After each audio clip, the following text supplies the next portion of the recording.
Assalamualaikum warahmatullahi wabarakatuh. Perkenalkan kami dari kelompok 2 yang beranggotakan yang pertama ada Nimade Lydia Gandhi sebagai pemateri pertama. Yang kedua ada saya sendiri, Nuril Alkindi sebagai pemateri kedua. Yang ketiga ada Rizkia Nur Khalida sebagai pemateri ketiga. Dan yang terakhir ada Soliana sebagai pemateri keempat. Di sini kami akan membawakan atau menjelaskan mengenai faktor-faktor yang mempengaruhi permasalahan anak. Langsung saja kepada pemateri pertama dipersilahkan. Perkenalkan, nama saya Nimade Lydia Gandhi, pemateri pertama. Di sini saya akan menjelaskan mengenai apa sih yang dimaksud dengan permasalahan anak usia dini dan apa saja jenis permasalahan anak usia dini itu. Nah, yang pertama permasalahan anak usia dini, di mana permasalahan anak usia dini merupakan segala sesuatu yang mengganggu kehidupan anak yang timbul karena tidak kesesuaian pada perkembangannya. Secara garis besar, masalah yang dihadapi oleh anak dapat digolongkan menjadi dua, yaitu masalah internal dan masalah eksternal. Masalah internal sendiri berasal dari dalam diri si anak dan masalah eksternal berasal dari luar si anak. Nah, permasalahan anak usia dini dapat kita lihat dari sebuah perilaku anak itu sendiri, di mana perilaku adalah perbuatan atau tindakan dan perkataan individu yang dapat diamati, dicatat, dan dipelajari secara langsung serta dirasakan oleh individu itu sendiri dan orang lain. Sedangkan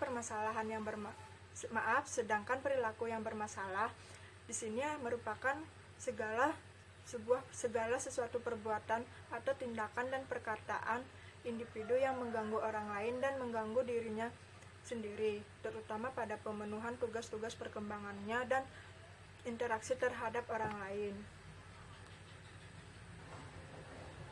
Selanjutnya yang kedua, jenis permasalahan anak usia dini.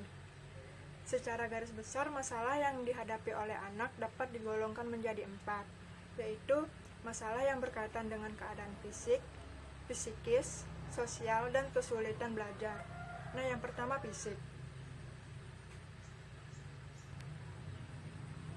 di mana perkembangan aspek fisik di sini berkaitan dengan keutuhan dan kemampuan fungsi panca indera, kemampuan melakukan gerakan sesuai perkembangan usianya, serta kemampuan mengontrol pembuangannya. Jika anak yang mengalami hambatan dalam hal-hal tersebut,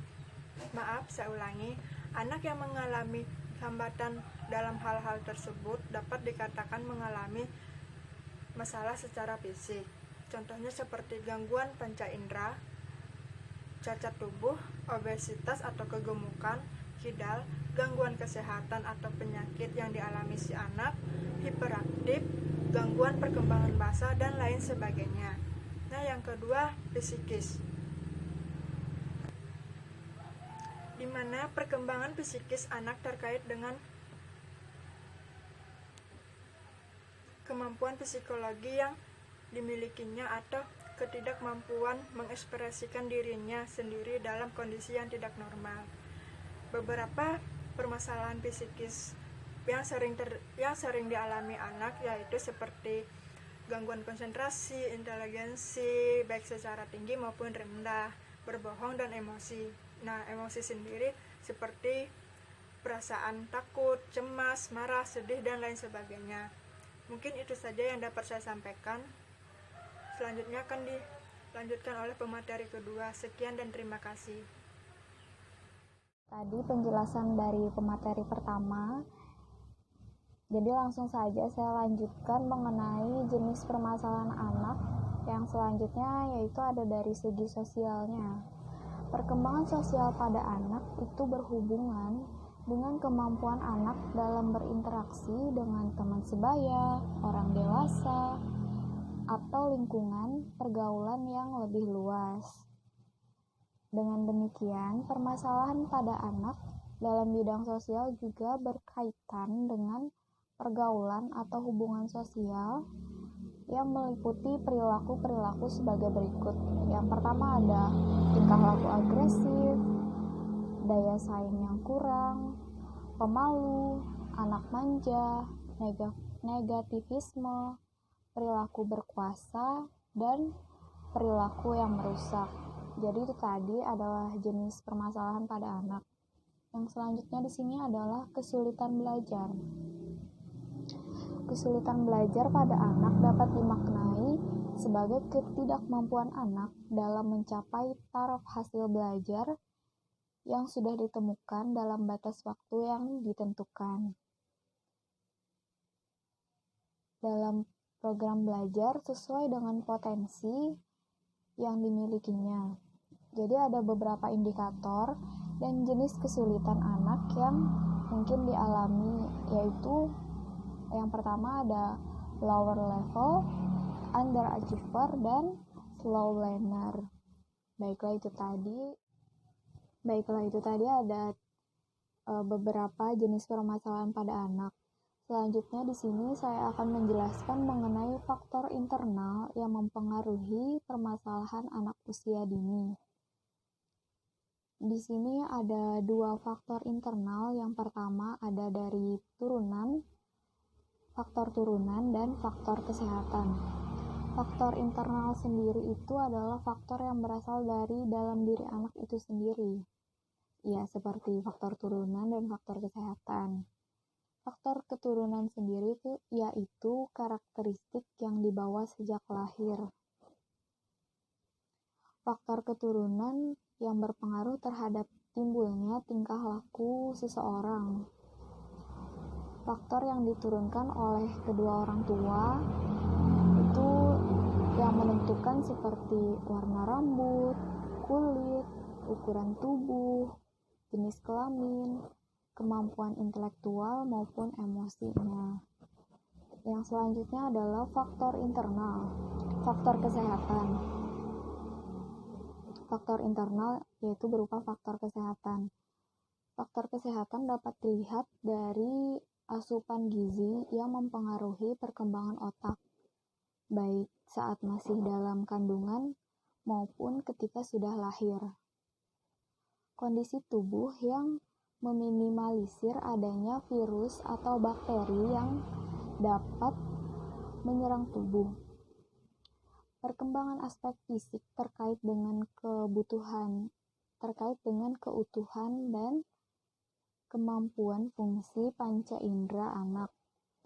Kemampuan melakukan gerak-gerak sesuai dengan perkembangan usianya serta kemampuan untuk mengontrol perkembangan anak yang mengalami hambatan dalam hal-hal tersebut dapat dikatakan mengalami masalah secara fisik. Baiklah, itu tadi penjelasan dari saya. Selanjutnya saya serahkan kepada pemateri ketiga. Dipersilahkan. Selanjutnya di sini saya akan menjelaskan tentang faktor eksternal yang mempengaruhi permasalahan anak usia dini. Eksternal berarti yang berada di luar diri anak.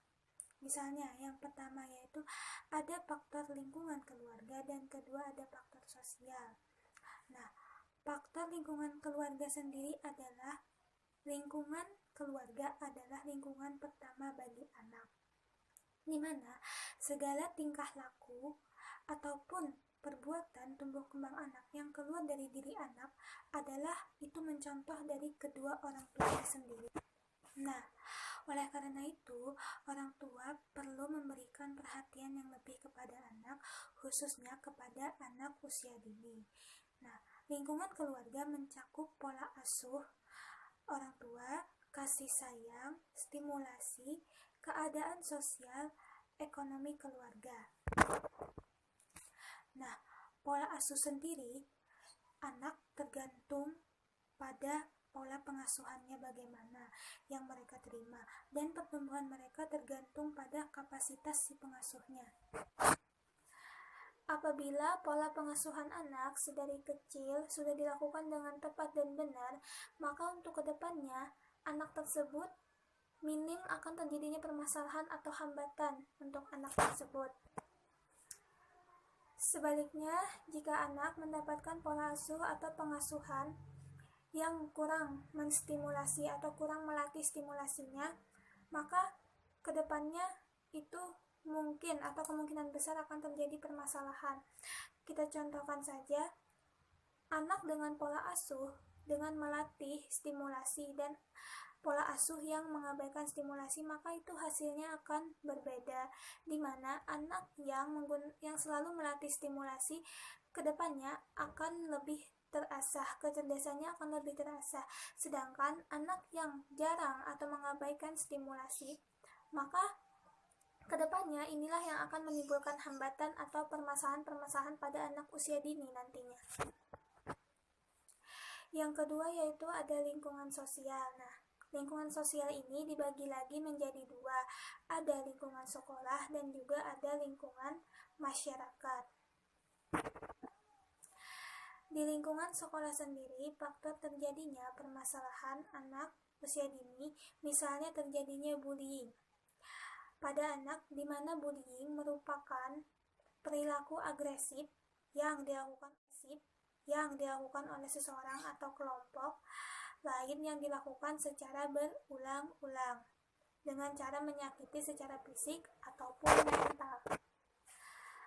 Bullying di sekolah memiliki 3 karakteristik yang terintegrasi, yaitu yang pertama, tindakan yang disengaja dilakukan oleh pelaku untuk menyakiti korban. Yang kedua, tindakan yang dilakukan tidak sembarang hingga tidak seimbang sehingga menimbulkan rasa tertekan pada korban. Dan yang ketiga, tindakan yang dilakukan secara berulang-ulang.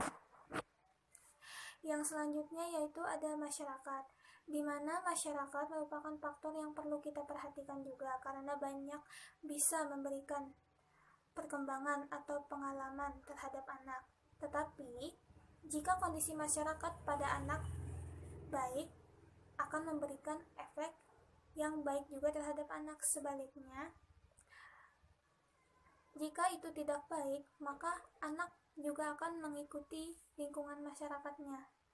Nah, contoh, misalnya lingkungan masyarakat pada anak sering melakukan gotong royong dan berbicara baik, anak akan mencontoh dan merekam dalam pikirannya.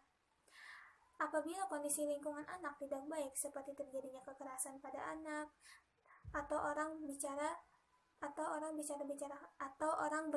kasar dalam lingkungannya, anak akan merasa terancam dan tertekan, dan itu bisa mengganggu keadaan fisik dan mentalnya. Saya di sini akan menjelaskan tentang upaya untuk menangani permasalahan pada anak usia dini. Orang tua dan guru merupakan model bagi anak untuk membantu permasalahan pada anak. Orang tua dan guru harus memiliki beberapa karakteristik sebagai persyaratannya. Adapun karakteristik tersebut meliputi 1. Orang tua dan guru harus memiliki kesabaran. 2. Penuh kasih sayang. Kenapa? Karena dengan kita memiliki rasa penuh kasih sayang, anak akan merasa aman dan anak akan merasa nyaman dengan kita. Yang ketiga, penuh perhatian. Yang keempat, ramah. Yang kelima, toleransi terhadap anak. Yang keenam, empati. Yang ketujuh, penuh kehangatan. Yang delapan, menerima anak apa adanya. Yang kesembilan, adil. Yang kesepuluh, dapat memahami perasaan anak. Mengapa kita harus memahami perasaan anak? Karena dengan kita memahami perasaan anak, kita akan dengan mudah mengetahui mengapa anak menjadi sedih misalnya, atau misalnya mengapa anak menjadi senang, apa yang dia suka dan apa yang dia tidak suka. Dan yang ke-11, pemaaf terhadap anak. Yang ke-12, menghargai anak. Yang ke-13, memberi kebebasan terhadap anak.